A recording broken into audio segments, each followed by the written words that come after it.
Hey everybody, how's it going? You are here, we are here, I am here. The text message is out. We got Prodigal Hegelian over on YouTube. Got Little Owen, MSDS, and Cryptor W over on Rumble. How's it going? Malik's here. Okay, guys, today, wow, we're late, so late. This is maybe the latest show, maybe in history. In the history of the show. We weren't planning on it being this late, but things keep happening. So, unfortunately, if you're on our newsletter list, you got the email and you got all the show notes for all the stories that we're going to cover. It was going to be great, but we're going to have to truncate the show today, which we apologize for. It was not our intention to... have to mess with the format and the timing today, but that's just what happens.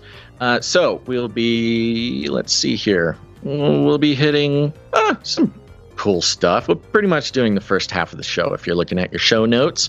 If you don't get the show notes, go to canarycry.party, canarycry.party, and sign up for the newsletter. There's a newsletter option there. You can get all the show notes, resources, links, and art sent directly to your email right before every show. It's a wonderful resource. We have some great testimony about having those resources at hand and, helping people in their conversations and their life. You can also leave us a pre-show prayer. Boy, oh boy, do we need those pre-show prayers today. You can go to canarycrynewstalk.com, look for the green tab on the bottom or the right-hand side, click on it, leave us a pre-show prayer. A great way to spiritually produce the show, and we appreciate it very much. In fact, I think we might have a pre-show prayer to start us off today, and then we will get going.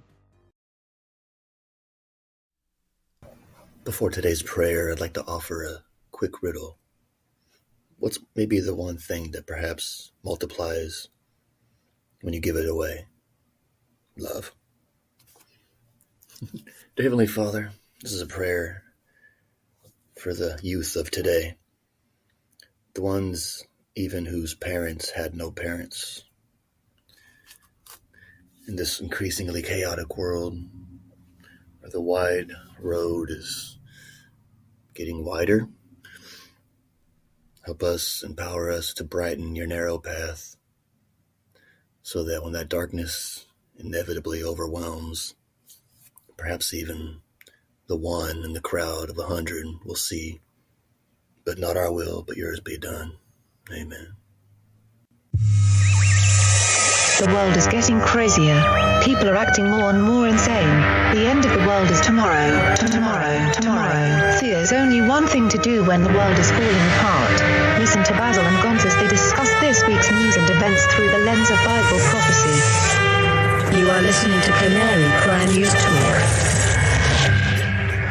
You're listening to Canary Cry News Talk. Today is August 7th, 2023. We are live to tape on episode 652.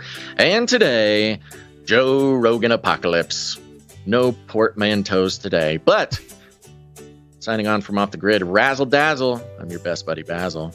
And my name is Gonz, director of the Age of Deceit films, your favorite Asian provocateur for Christ. Live to tape from California to bring you the best news, which is the gospel message of Jesus Christ, while reporting the egregious with a well-rounded, biblically grounded take on world events and today's emergent phenomena. Culturally relevant? Question mark? Yeah.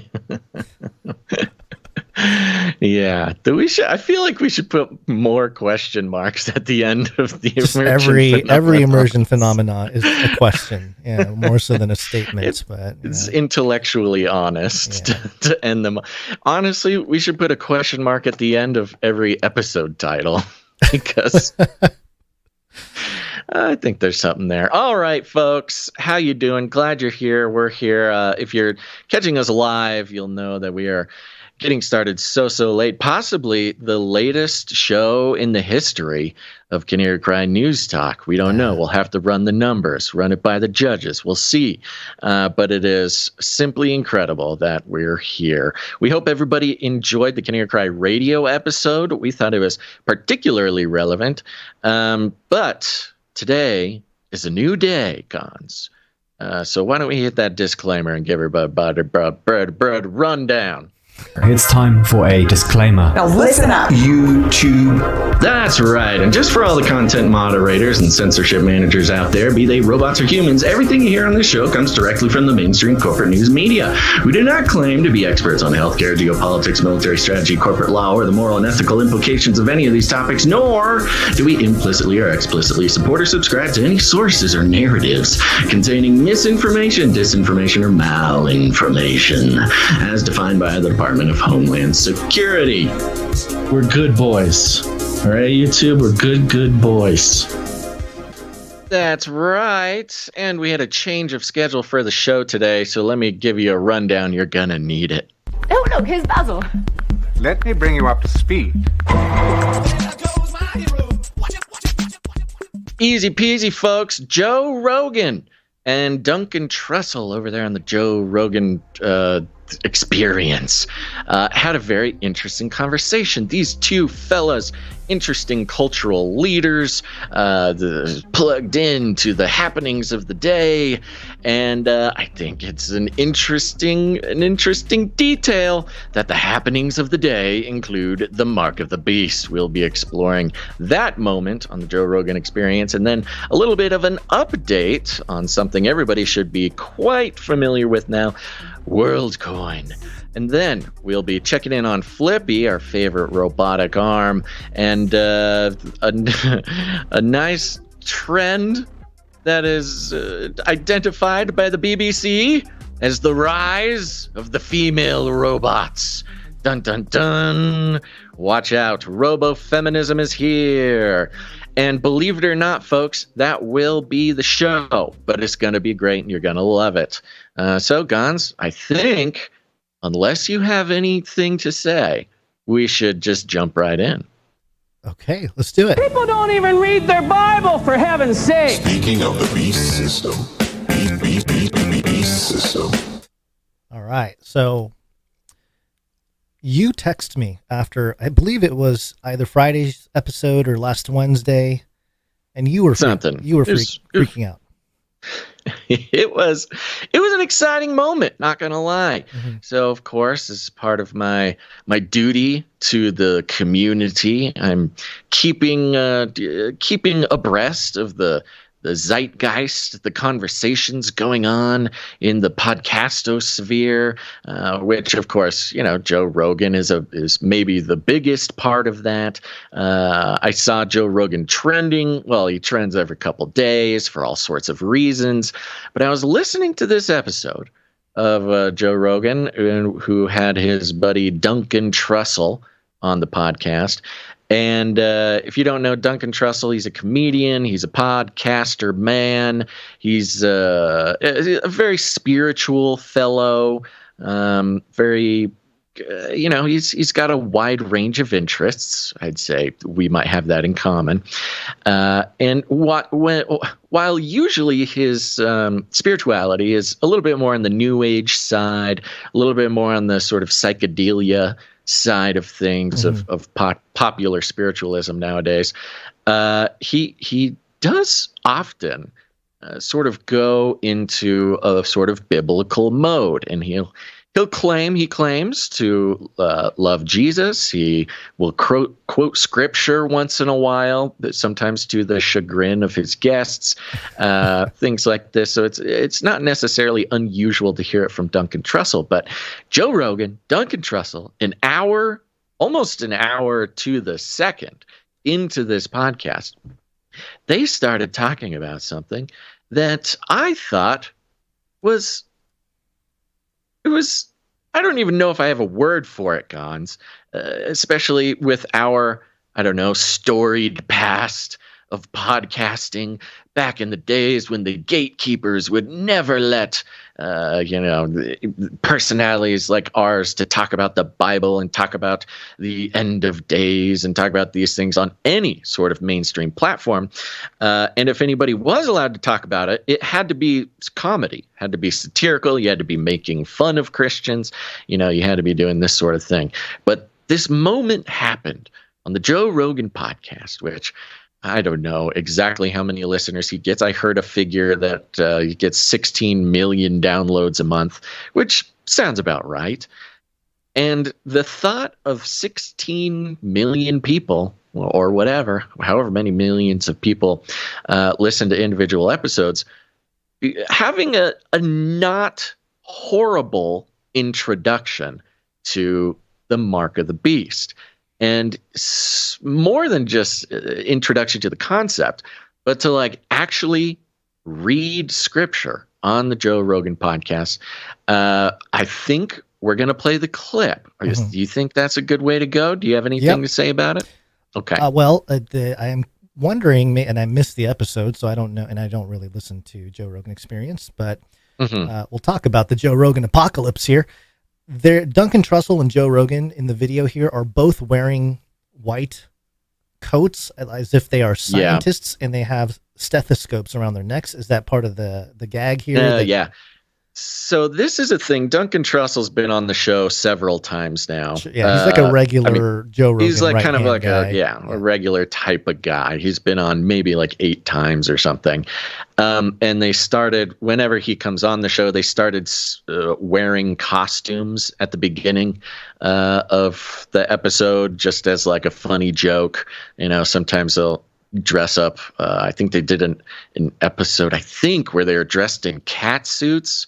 I don't know if that was they'll just wear costumes just as like a fun thing to do, and it kind of has to do with what they're going to talk about. They'll dress up like aliens, whatever. You get the point. In this one, they dressed up like doctors or scientists, and they had a big conversation about stuff that we would be talking about, stuff that we have been talking about, meaning the religion of scientism, and get into some vaccine and COVID conversations, things like that. So they're sort of satirically dressed up like doctors, but it has nothing to do with the clip we're going to play. I was going to say, you had mentioned Duncan Trussel was on the show 9 times. I did a little research while you were talking there. He's been on the show 58 times as of August 7th, 2023, which is today. So, yes. Yeah, that makes sense. To like be I fair, said, a regular. I have not listened to the archives of Joe Rogan, but yes, he's up to this was episode 2009 of the Joe Rogan Experience. So 50 times, that seems reasonable. Yeah. All right, so here's the clip, and then here's Joe reading from Revelation 13. One day in the future, everything will be traceable. That's right. And that's, this is where being raised an Episcopalian, in the book of Revelations, as a Christian, you're going to read it. This is where I get scared, because it's too similar to the mark of the beast. It's too similar to exactly what it says. You won't be able to trade. You won't be able to do anything unless you have the mark, unless you bear the mark. So what is that in that term? How is that described? How is the mark of the beast described in the Bible? We should read it, because I think you're onto something. We're now officially podcasting.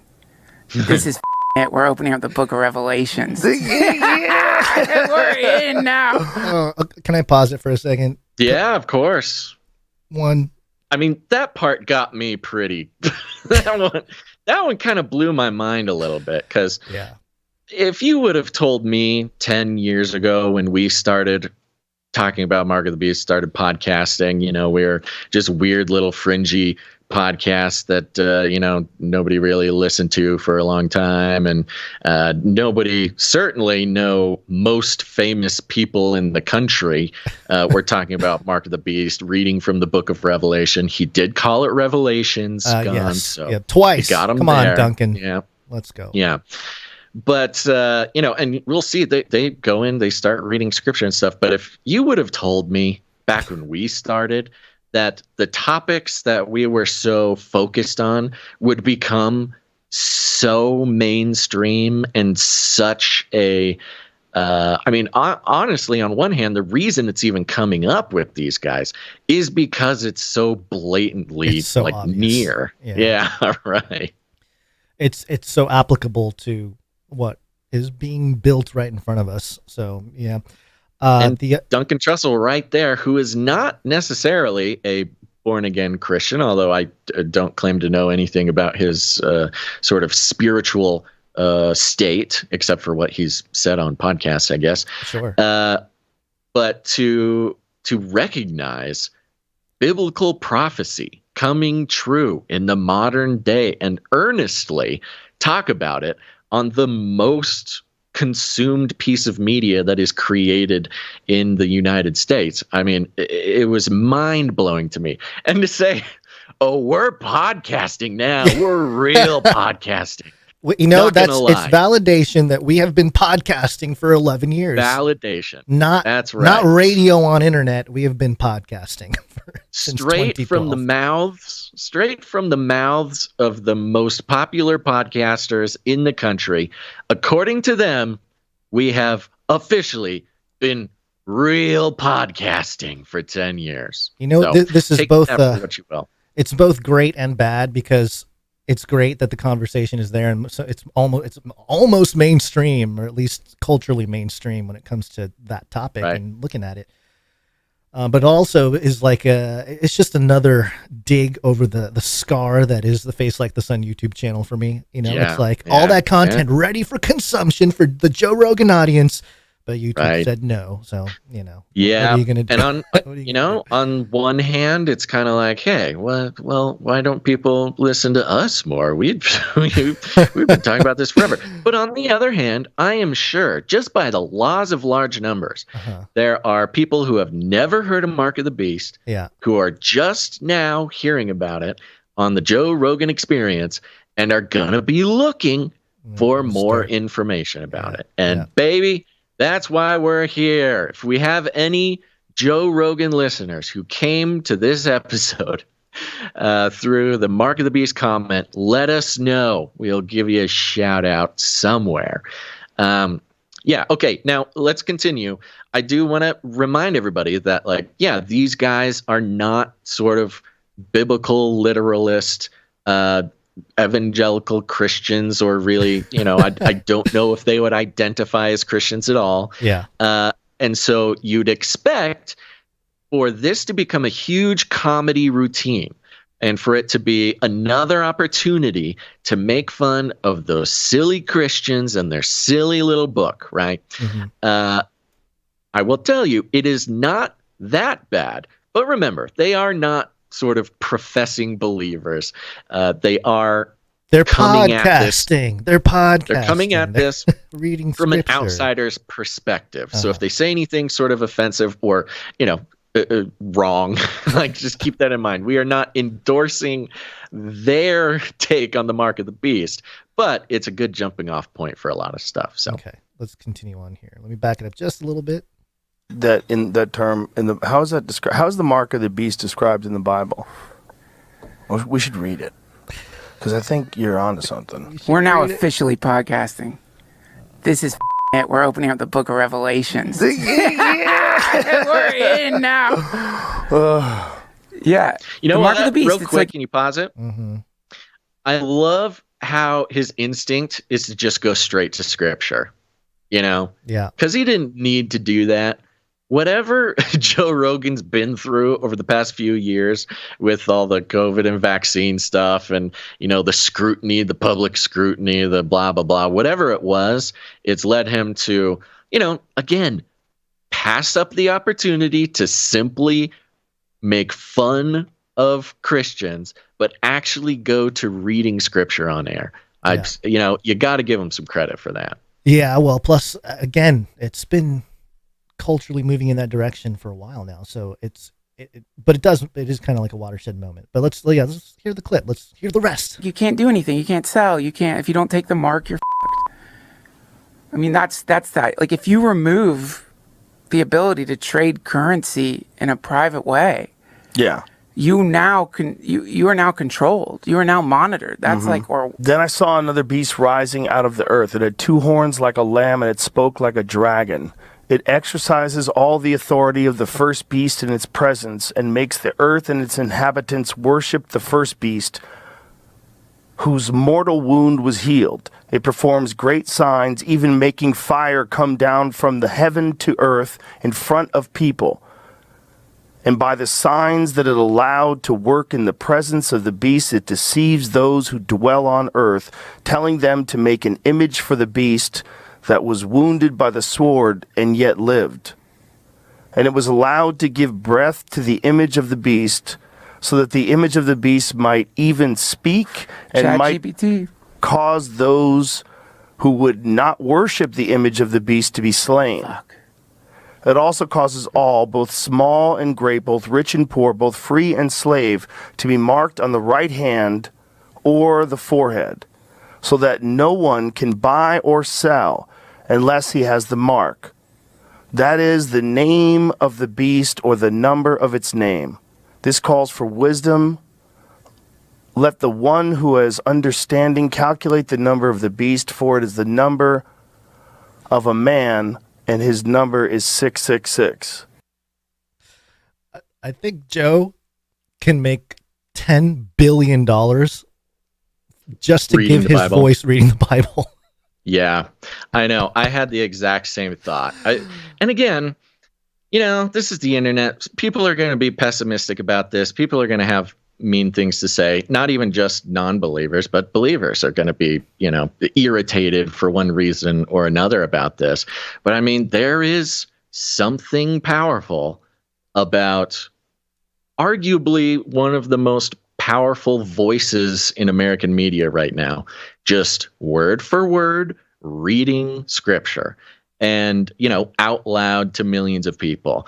And even more so, you're going straight to biblical prophecy. That's like a whole nother level. I was going to say, reading the parts that your pastors usually don't read on Sundays.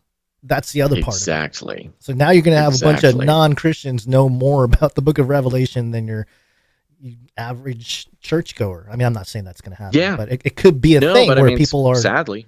Yeah. That was one of the reasons why we even started podcasting, was because the pastors that were in our lives at those moments had no interest in reading word for word prophecy from the Bible. Yeah, we're not encouraged to do that, which is interesting. Don't read that part. No. Just read this part here. Okay. Yeah. All right. Totally. I mean, how funny is that? Even pastors wouldn't read that in certain churches 10 years ago, and now Joe Rogan is doing it. Does it keep going, or is that the end of that clip? That's what I had with the clip. He goes on to talk about how the way they spoke back then was different, and that it kind of goes off track a little bit. Yeah.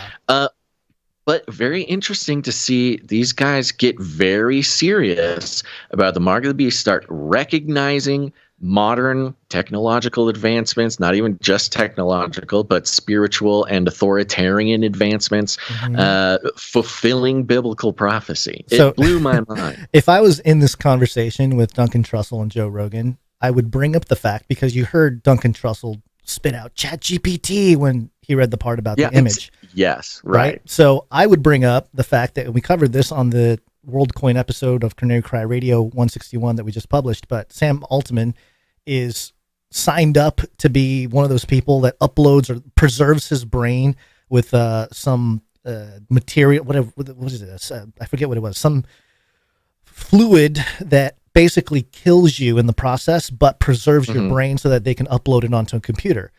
And I added that little segment on episode 161 where I talk about how it's, and I'm not saying Sam Altman is the beast or anything like that, but just this idea of somebody getting a mortal head wound. Could that be, hey, your brain is getting destroyed, you're dying, but you live in a computer, and then everyone freaks out and wants to copy that and become that or whatever. It's not so far off, and so that's what I would bring up to scare Joe and Duncan. Oh, they can no, I mean, scream. Trust me, I was screaming to myself about, the directions that I wanted to sort of like take that conversation. Yeah. And, the fact that they would be, I'd assume, willing participants in learning more about it. And that's kind of where the big thing is for me, is as role models, I guess, or as influencers or whatever you want to call it, the openness and willingness to investigate biblical prophecy in the context of modern events or current events or whatever. It's not just, the obvious things we just mentioned, but it is also giving permission to listeners to do the same. Because, we've seen the cycles, Guns, where a comedian gets very popular and he gets popular, or she, making fun of something, maybe it's Christians, maybe it's whatever. Those jokes, they kind of get into the zeitgeist, and suddenly everybody thinks that they're an expert on X, whatever it is. Mm-hmm. I guess we can't just say X anymore. Nope. It's been commoditized. All singular letters, X, Y, and Z, will continuously be commoditized.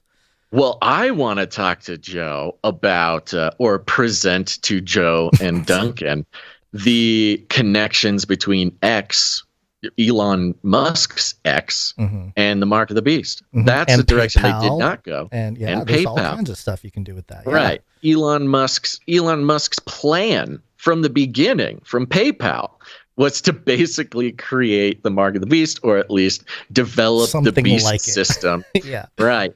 And the everything app. You can do everything if you have exactly. Yeah. You can do everything with X, but you can't do anything without it. That's your slogan. That's Elon Musk's new line. Right. Yeah. Yeah. There's I don't know. There's a part of me that it just wonders about what this means. Maybe I'm overthinking it, but is it a good thing or is it a bad thing? Is it because, well, first of all, the thought of you and I sitting there, especially you and your VR googly eyes on the set with Joe Rogan, that in itself would draw so much hate and love at the same time. Can you imagine? Even now, I see on Twitter and stuff people that just run into our clips or something like that, and they're like, I can't take this guy seriously. He's got the googly eyes, and people are traumatized. I'll never listen to your show until you take off that silly outfit. Meanwhile, 16 million people appreciating Joe Rogan and Duncan Trussel wearing silly outfits. There's a okay, YouTuber, Janet. There's some YouTuber that makes shorts that wears this really creepy mask thing. He's completely anonymous. And did you see that thing? I sent it to you. I saw that. Yeah. I saw that. Yeah. So anyway, in the conversation, who knows? It might die down. It might, in my opinion, it's going to be so obvious and continue to be so obvious that it truly is like a sword. It's going to split society. And that's prophetic too. The fact that we're not supposed to all just be kind of getting along at the end, it's going to be pretty divided. So I expect it, but it might represent where America's going and how religion, and especially sort of your end times prophetic topic, be commercialized to sustain the next phase of America or something like that, where we get a boom in Bible prophecy talk, and on one hand it's great, but on the other hand it becomes too commercialized, and then you start getting bad theology or bad eschatology or whatever. Its power, right? You lose corrupted. It gets oversaturated, and it goes away, and something else happens, and it's cyclical. But I don't know. It might be the only way the U.S. gets through the decade is if people start talking about the Mark of the Beast, and then don't allow CBDCs to get established, or don't, you know what I mean? Because those are all the topics that are on people's minds now. Is CBDC, it's crypto, it's it's all this stuff, this digital assets and all this that really is confusing. It's new, and it's a tool. It's like a sword. You can use it for good, you can use it for bad. It's a technology that inherently imposes authoritarian not ideals or principles, but I don't know. Yeah, and it's fundamentally authoritarian. Right. But you can use it to spread the gospel, for example, like what we've done as just a potential example for other evangelists is to take this platform, this digital content going online, doing all the stuff, and really, covering the news and covering world events, but doing so in the context of biblical prophecy and understanding that, hey, we're grounded in this truth over here. The world is crazy. It's always going to be crazy. It's going to continue to get crazy. But there are some passages that are pretty crazy. And as the world gets crazier, and I've said this the whole decade here, as the world gets crazier, the only thing that's going to make sense are the crazy passages in Scripture. It's we're kind of there. Yeah. We're kind of there where a lot of people are starting to recognize. Yeah. This is a sign of the recognition that and I say this with all earnestness and love, the craziest parts of the Bible, the book of Revelation, which is, described as sort of an acid trip of a man alone on an island. Mm-hmm.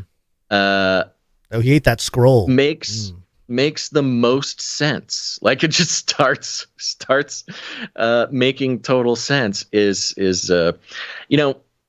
We always keep an eye out for the clues, the hints that we might be in a certain time in human history, and perhaps there's not much time left. But certainly Joe Rogan reading Book of Revelation on his show, they're talking about Mark of the Beast. That's a pretty big signal. Now, I must admit, I can't only be supportive of this. I am supportive.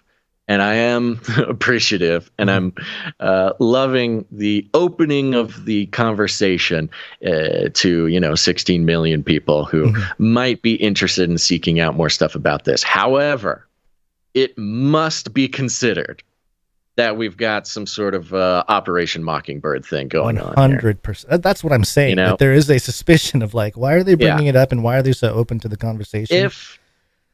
If indeed that Joe Rogan is part of some CIA psychological operation. We must identify those that we shall kill and will not participate in the system. Joe, talk about the passages. As some people are very convinced that Joe Rogan is some sort of CIA asset, it is our job to consider the fact that this could be an Operation Mockingbird, a psychological operation planted in the minds of 16 million people who consider themselves counterculture, who consider themselves on the vanguard of, truth, who consider themselves free thinkers, who consider themselves ahead of, a couple steps ahead of the evil plans of the government or whatever, any one of these, even the psychonauts. You got the mushroom heads listening to Joe Rogan. You got the fighters. These are all sort of countercultural, vibey institutions. And so they are people who are sort of already primed to hear about Mark of the Beast or hear scripture from the book of Revelation.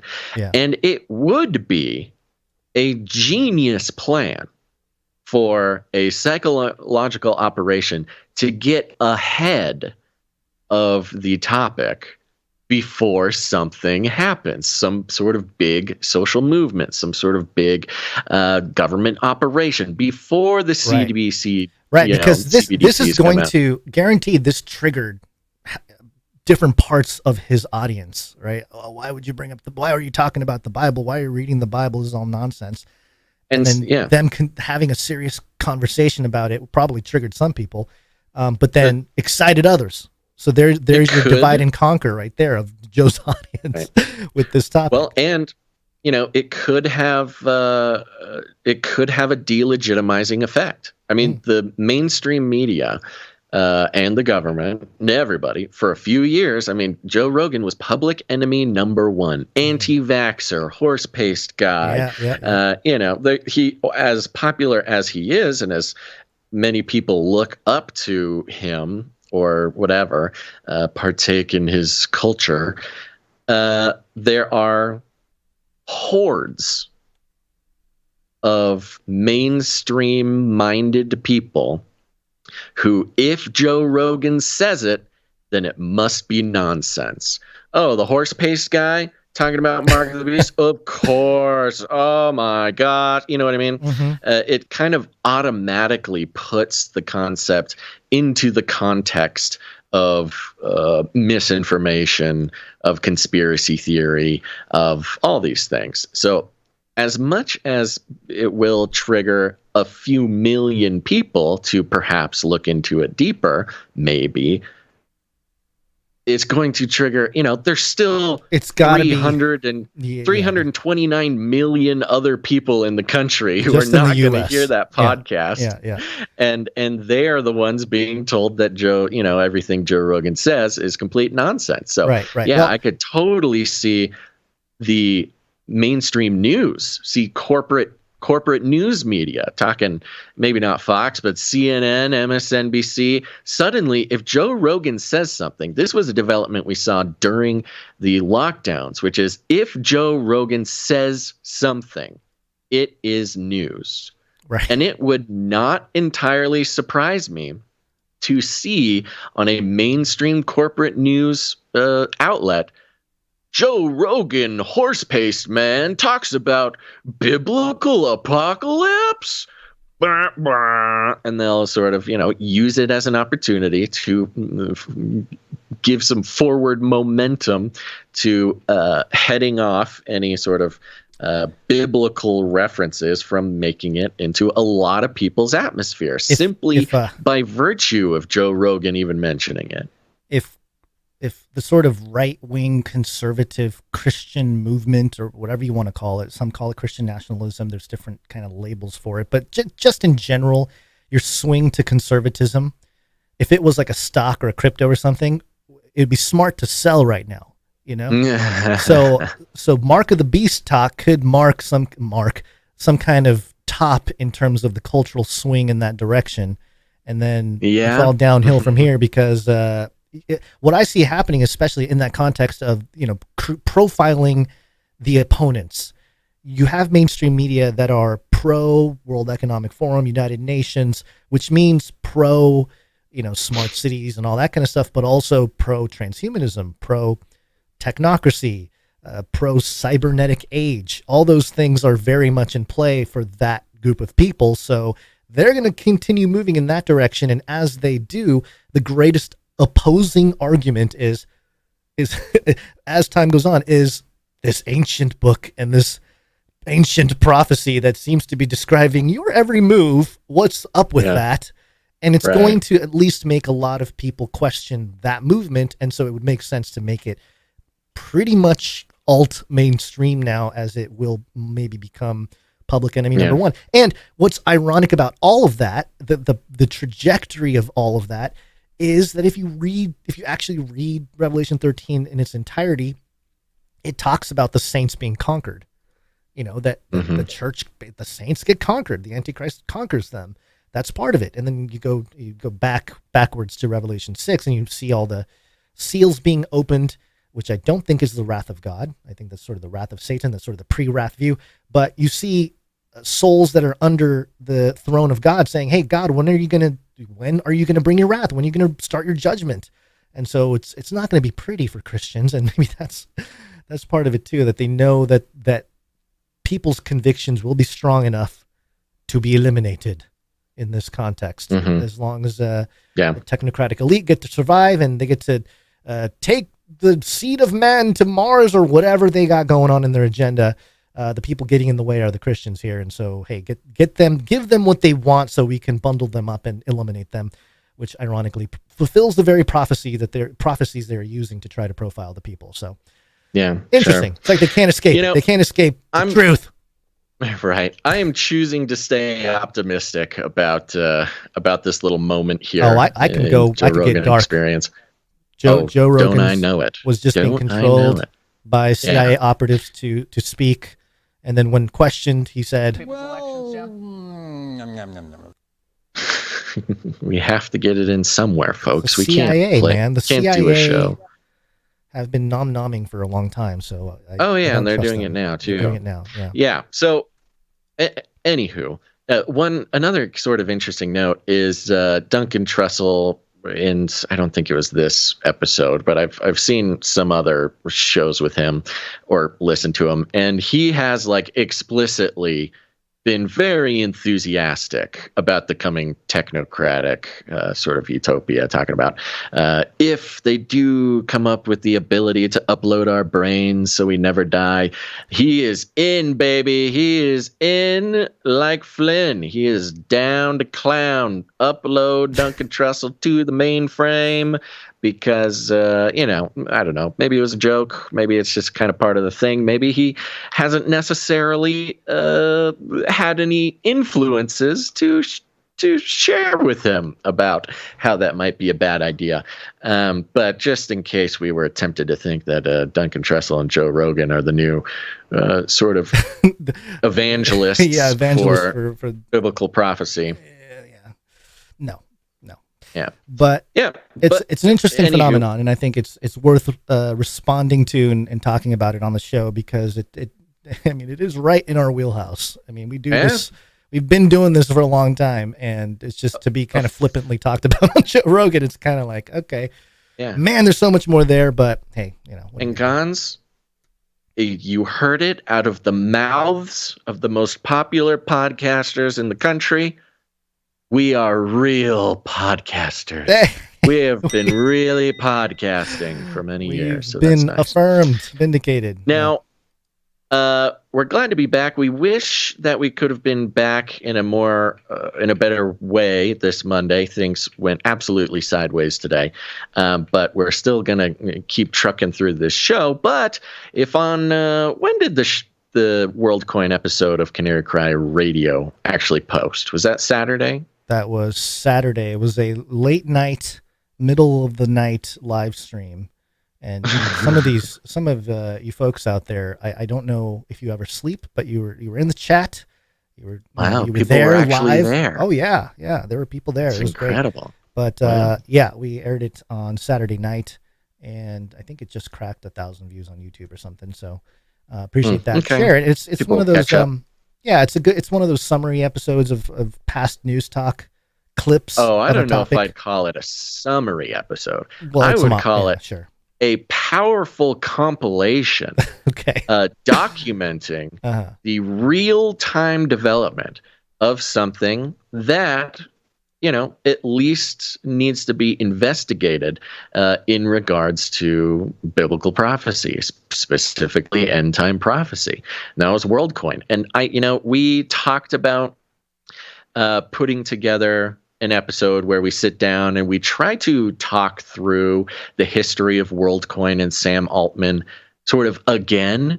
But after going back and listening to some of our previous, real-time reporting on WorldCoin, Sam Altman, it was almost like it was way more powerful to hear the clips. And you know what? A lot of people, here's the thing, Guns. I don't know if you know this or not. We put out a lot of content, okay? Too much, probably. extremely difficult for people who find this show to make their way back through the archives. It is a true commitment.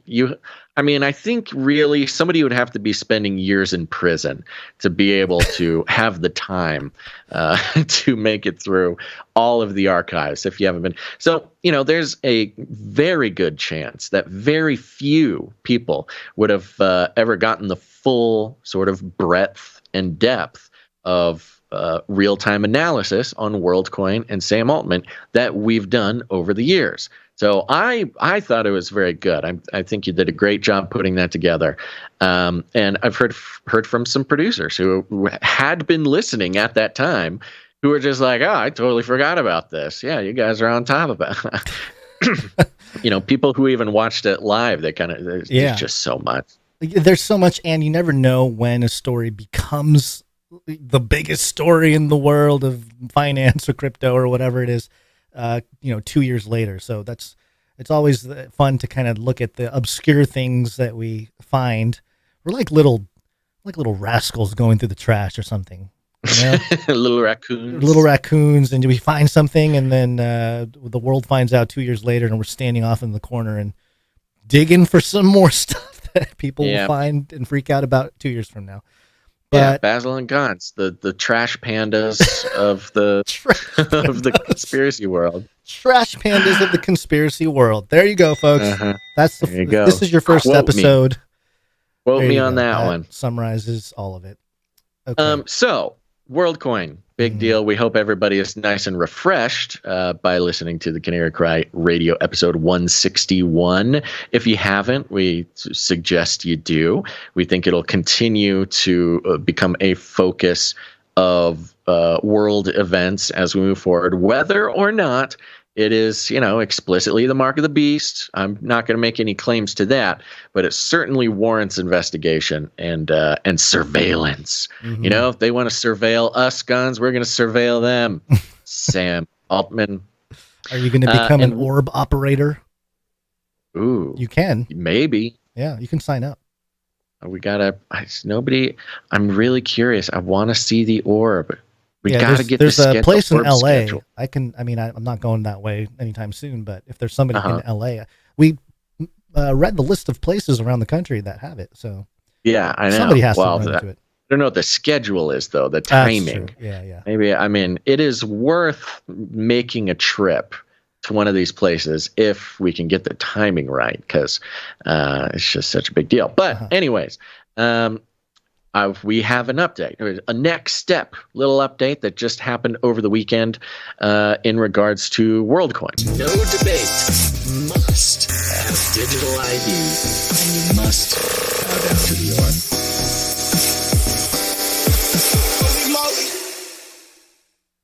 Yeah. Why don't you give this to us, Gons? Okay, it's coming from Coindesk.com. WorldCoin Nairobi warehouse raided by Kenyan police, reports. And it's subheading here. The project failed to reveal its true intentions when it registered in the country, authorities say. Kenyan police raided the Nairobi warehouse of WorldCoin on Saturday, confiscating documents and machines. I wonder if they got the orb. They confiscated the orbs. The Kenyans have the orbs. Kenya is now armed with the orbs. Let's go. It's on World War III, baby. Who's got the most orbs? Immaculate, dude, and it's serious. We have not done an analysis on that research paper or whatever, that report that you were telling me about. About crypto as a weapon. Blockchain, crypto, Bitcoin. It's called soft war. Gonz will give us a rundown one of these days. But it was a very interesting sort of scientific policy paper on blockchain, cryptocurrency, stuff like that, not just as, economic tools, but as tools of war. Like national security level type of stuff. And if you think about energy and energy consumption and how Bitcoin works, it does make sense. It's kind of not scary. That's not the right word, but it's big. It's kind of a big deal. It's a product that works on a nation state level. Right, like it's that big. It's big enough that nation states, can be affected or affect it or wield it as a tool or whatever. So Kenya raiding the warehouse of WorldCoin, confiscating documents and orbs. They need to have better orb protection here. Maybe some guardian orbs, guard orbs. What if they're going to have to start making orbs arming the orbs. Orbs that guard the orbs. And then you have the outer rim orbs that scan your face. Then you have the orbs that shoot lasers out of its little eye they to showed us protect on Star all Wars. the important data. Yeah, remember when Luke Skywalker was training? Yes, I do. The floating ball with the laser. Interesting that is Kenya. Kenya's had some interesting moments over the past couple of years, specifically in regards to digital privacy, blockchain, as well as economic factors when it comes to cryptocurrency. Kenya and Nigeria, some of these countries in the region have been notable from Nigeria,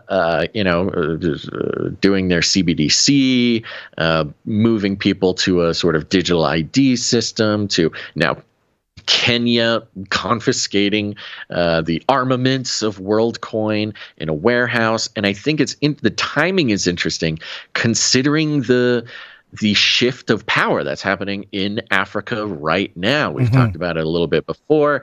The coup in Niger that was obviously armed by weapons from Ukraine that were shipped through the grain treaty that Putin pulled out of, and now he's forgiving the debts of all these grain hungry countries in Africa. Like, it's the timing of it is pretty incredible. If for no other reason, one small bit of it, if Kenya is on have we placed Kenya on the World War III team roster yet? I don't remember. I think we might have. Maybe, I know the document. If you can pull up, see if we can pull up that document. See if we had Kenya already put on the roster. Because if Kenya had indicated alignment with Russia and China, confiscating the orb, I mean, that is a matter. That's taking national security. The West be a matter of national security. I mean, if you've got whatever, I doubt it's millions now, but at least thousands of Americans' bio data stored. It's stored on the orb. Yeah, they don't even. They brag about much of the data being stored locally on the orb. So confiscating or coming in possession of the orb would have pretty significant consequences.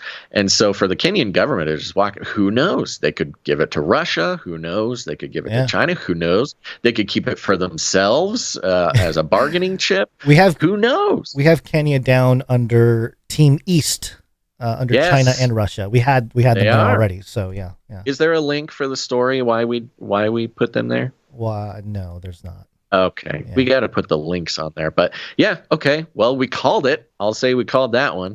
Kenya on Team East. All right, continue with the story. Real quickly, so there's not much else with this story from the Nairobi situation, but I do want to touch on this just because we're here real quick. The New York Times over the weekend, I think it was yesterday, or maybe it's today. I think it's today, maybe. Published Crypto's Next Craze, Orbs That Scan Your Eyeballs. And it's a normal, again, New York Times picking it up now, so that this is being brought into the mainstream, not just kind of on the fringes here. They got a nice picture of Sam Altman looking very messianic or something. I don't know. There's one part I want to read that was interesting because it's kind of insightful, adds to the conversation here. So it says, but as the company expanded globally, it has faced criticism for its marketing. Before its official launch, Tools for Humanity sent contractors called orb operators to collect iris data in developing countries. Some of the contractors used deceptive techniques to solicit signups, according to investigations last year by BuzzFeed News and MIT Technology Review. We missed those. So that's something to maybe look into, but there you go. That's one problem that, you let people just become an orb operator, and their marketing tactics to try to get you to scan your eyeball might not be aligned with what the actual company says about it. So that's it's thing. Like having a murderous Uber driver or something. Right. The other article I wanted to briefly touch on is from MIT Review.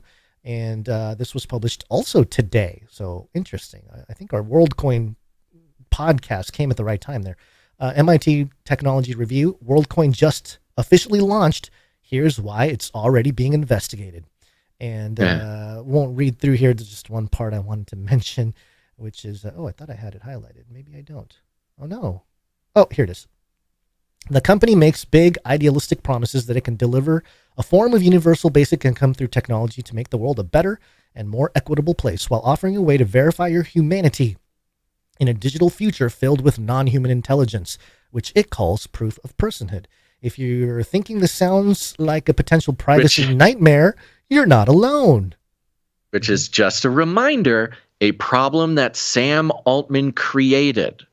Or perceived to create, being the face of the market. He gets the credit for it. He gets the credit for ChatGPT for releasing AI into the world, and he's arguably responsible for all of the at least perceived fears about AI being real in sort of in closely oncoming nature. And boom, steps in with the solution to stare into the orb.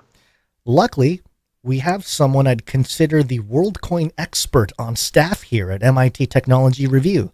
Last year, investigative reporter Eileen Guo with freelancer Adi Rinaldi dug into the company and found that WorldCoin's operations were far from living up to its lofty goals, and that it was collecting sensitive biometric data from many vulnerable people in exchange for cash. As they wrote, quote, "Our investigation revealed wide gaps between WorldCoin's public messaging, which focused on protecting privacy, and what users experienced. We found that the company's representatives used deceptive marketing practices, collected more personal data than it acknowledged, and failed to obtain meaningful, informed consent." End quote. Oh, surprise, surprise. So this might become... That's nice. Somebody is doing that. But this might become a problem where the checks and balances that get put on this become so overwhelming that the whole thing is just going to break. You know, what they want to do. Yeah. I hear what you're saying, but I think that might be exactly the point, because what they want to do is the government doesn't want a private company to hold the sort of power that Sam Altman is going for. And so what is the government going to do? They're going to regulate it so heavily that it just makes more sense, or they have leverage into, getting what they want. The governments of the world, specifically the US, they are coming in early, collecting the leverage to be able to use, perhaps even confiscate, enforce, work it into the system. Let's think about I'm sorry, I'll let you finish your thought in a second here, but just along those lines right there, if you think about Sam Bankman-Fried and what they did with the whole crypto bull run and everything, he's the next guy and blah, blah, blah. And then boom, everything falls apart.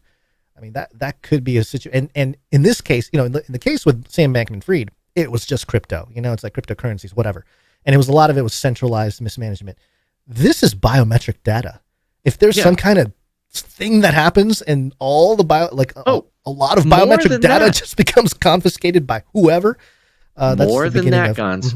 It is proof of your humanity. Proof of personhood, yeah. Proof of personhood. It's not just, Sam Bankman-Fried stole $1 billion from customers. Right. No, it's stealing your government has confiscated the proof of personhood for millions of people around the world.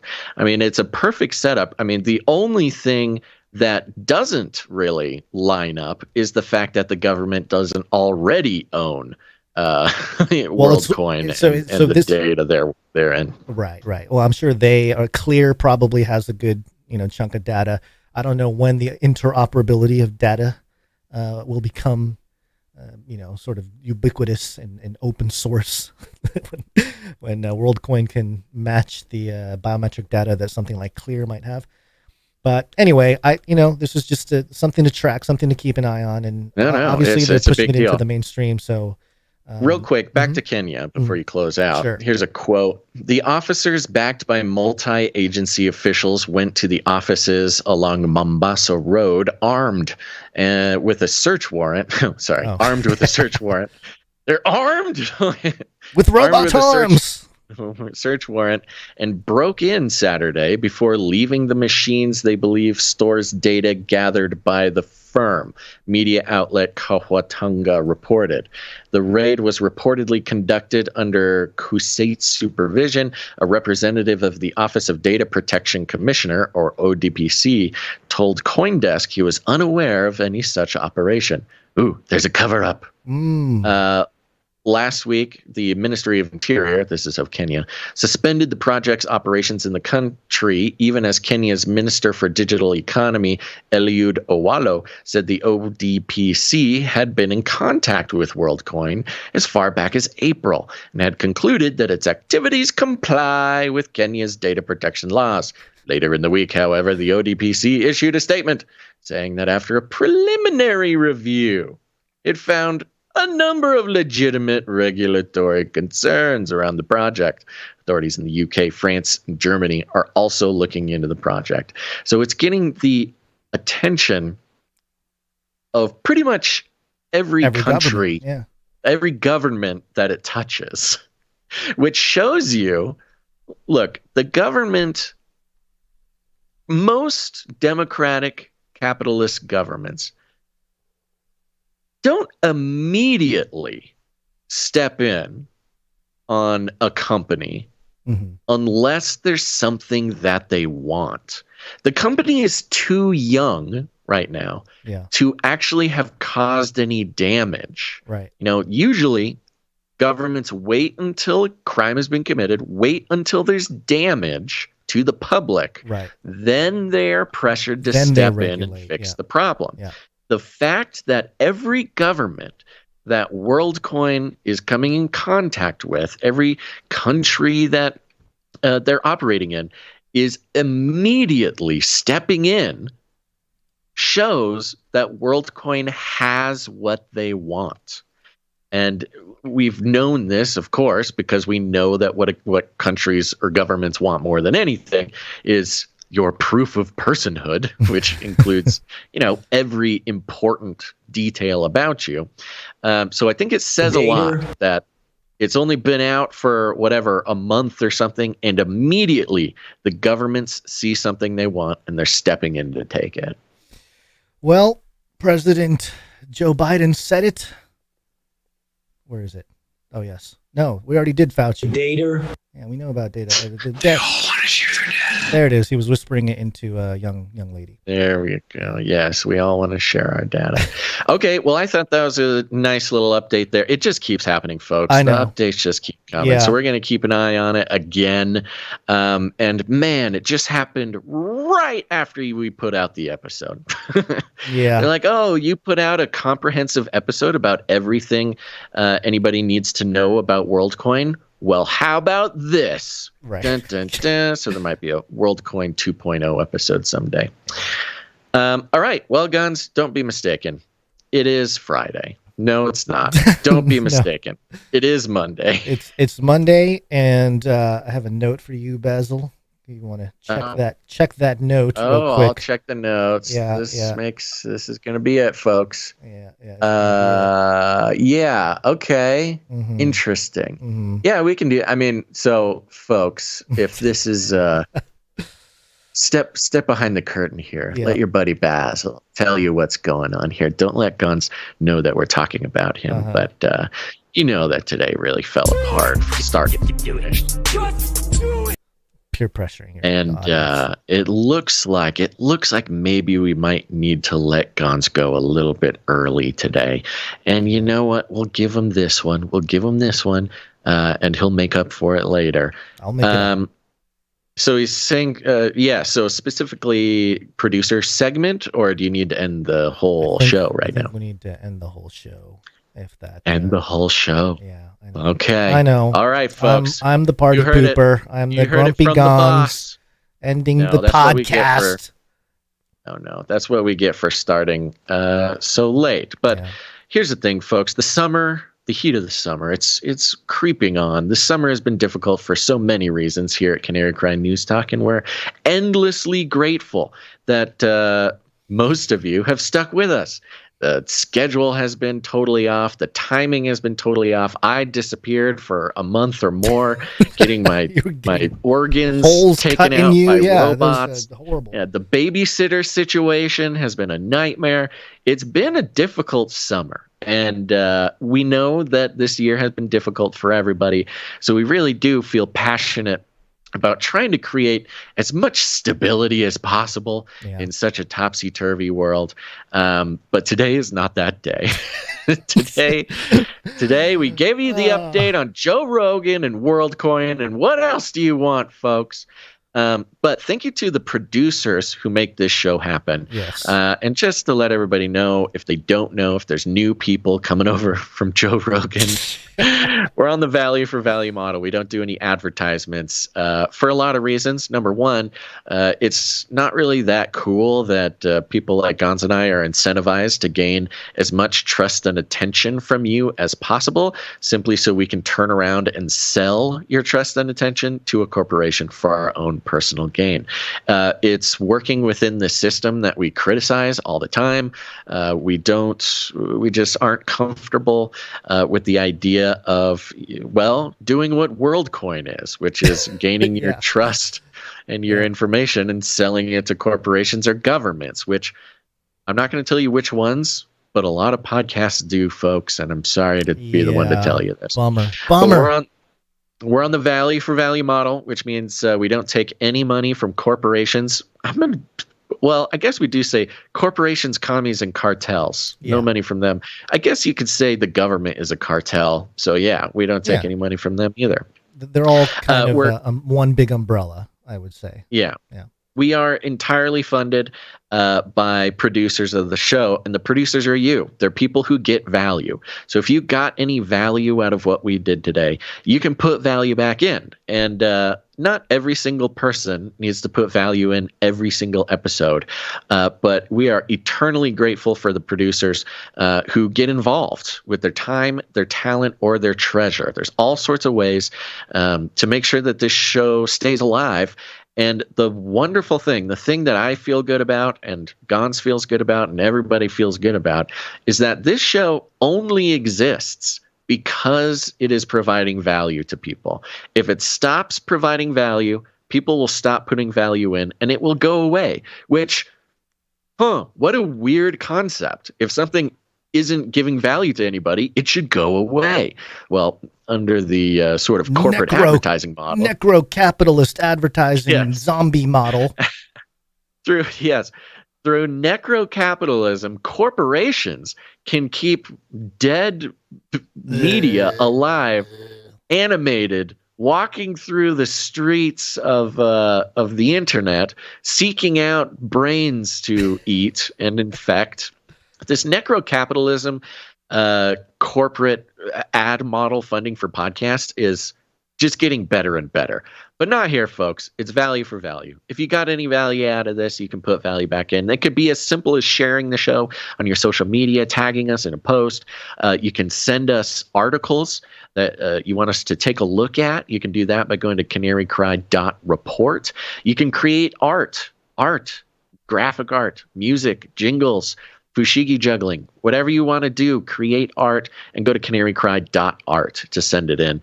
And usually on a regular show, we would show you a bunch of cool art that people made, but that'll have to wait till Wednesday. Or you can produce the show with your treasure, which means, yes, your hard-earned fiat or cryptocurrencies that, it is so hard to come by nowadays. People work very hard, but the idea is that your money is your money and you get to choose what to do with it. Your attention is not your attention when you are listening to advertisements. But if you want to put value back into the show, financial producers are a huge part of keeping this show alive. Why don't we thank our executive producer at least? Okay. Yeah, that's fair. Executive producers. That's right. And the executive producers are the ones that come in extra generous, keep any individual episode going. They come in for $100 or more, and that's why we like to thank them here at the top. Well, I guess the end at this point. But we do have an executive producer for today, and it will come as no surprise to you, Gons. This executive producer is on an executive producer streak. 4 executive producing episodes in a row is executive producer, the very talented, the very good looking, and the very righteous executive producer, Kevin M. Kevin M., thank you very much. Thank you. And Kevin M. came in for $123. $123. $123. Thank you. Very much. Appreciate it. Appreciate it. Everybody else, if you produce the show, if you came in over the weekend, I have you on the list. We will be thanking you next episode because we love you so very much. Kevin M's going to be listed as the only producer of this episode. You know what? He deserves it. Yeah. He deserves Thank you. Where'd you find this? Yeah. So there you go. If you got any value, you get any value, want to continue to receive value from the show, go to canarycry.support. Canarycry.support. That's right. All sorts of ways you can do that.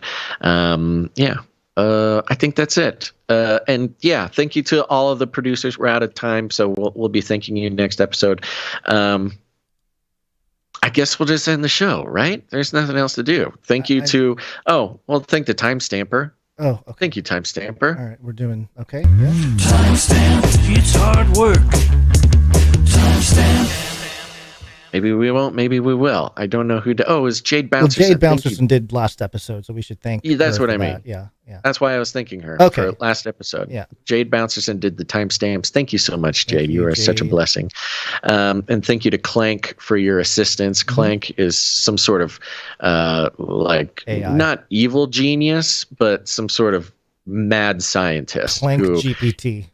He's Clank his own GPT. AI. That's actually not too far from the truth. Thank you very much, Clank. Thank you, Clank. And hey, if you're out there, folks, if you've got friends or family who maybe are interested in Joe Rogan, maybe they listen to Joe Rogan and they heard that weird part about the beast system and Mark of the Beast, and maybe that's a good opportunity to share this show. Plus, this show is very reasonably sized. It's not a 3-hour show, which is a great one to send to your friends and family. But what I'm just trying to say is sharing the show. Share the show with your friends. Share it with your family. Share it with Joe Rogan. Somebody out there. Somebody out there needs to share this show. I don't know who. Like I don't know if we have any celebrity listeners that know Joe Rogan, but like maybe the guy who fixes his ice plunge tub. Maybe if you're Joe Rogan's sauna mechanic, maybe that's you. Maybe you're Joe Rogan's creatine dealer. Yeah, something like that. whoever you are, share the show with Joe Rogan, okay? Because that's basically sharing it with 16 million people. And you know what, Gons? It's about time we got ours, okay? We've been talking about crazy stuff that Joe's talking about now for so many years, and it's just a matter of time. What's sad, I will say, what's sad is that we put Joe Rogan right at the beginning of the title on this episode. He got his, face logo thing on the art, and we had over 100 people watching live on YouTube today. So it goes to show that there are some of you out there that just, as long as Joe Rogan is in the title, it's like mindless clicking. Stop it. Stop it. No, I'm going to put Joe Rogan in the title of every episode. We'll just become the people coming in. Joe Rogan adjacent podcast. Yeah, no, just branded. Branded Joe just Rogan. Be Joe Rogan branded. But the O's will be zeros so we don't get sued. See, that's why you're the brains of this outfit, Gons. All right, everybody. Thank you so much for tuning into this episode of Canary Cry News Talk. And make sure to tune in next time. But until then, think outside the cage. Wait, this is not how it happens? No, it's not, but, No. Hey, we got to rattle cages. Pretty much as we had predicted. I want to shake things up, stir up some controversy, rattle a few cages. Hey, stop that! You'll never silence me. I'm the last angry man, a crusader for the little guy. Leave the bird alone. Never. Rattle a few cages. Rattle a few cages. The human race will have every opportunity to improve. And if they don't? Ask Noah. There we go. That's how we end the show. That feels right. Yeah. Okay. Now, do you have any last words, Gons? Apologies for this episode. We will get back on it. Hopefully, I'm hoping within the next It's going to be a rough weeks. week. Yeah, it's going to be kind of a rough week. A rough week. So give us grace. Thank you very much. I hope that doesn't dissuade you from producing in any possible way. Yeah. We're trying to do it. Yeah. What was I going to say? Oh, no. Well, I don't know. I forget. This is... I think just the fact that this show was so wild and wacky and everything was so messed up, I think it broke my brain. And so I need to go get that fixed. Okay. I'm going to go get my brain fixed, and we'll be back. So, all right, everybody. Thanks for listening to this episode of Canary Cry News Talk. Make sure to tune in next time. But until then, think outside the cage. Do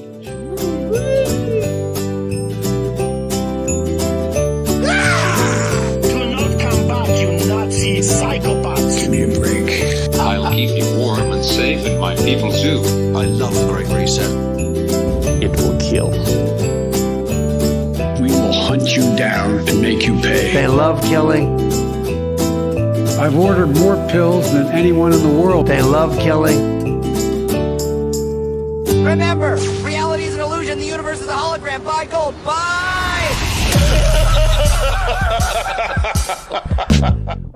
You little rascal. I am so hot. You're so hot. I'm...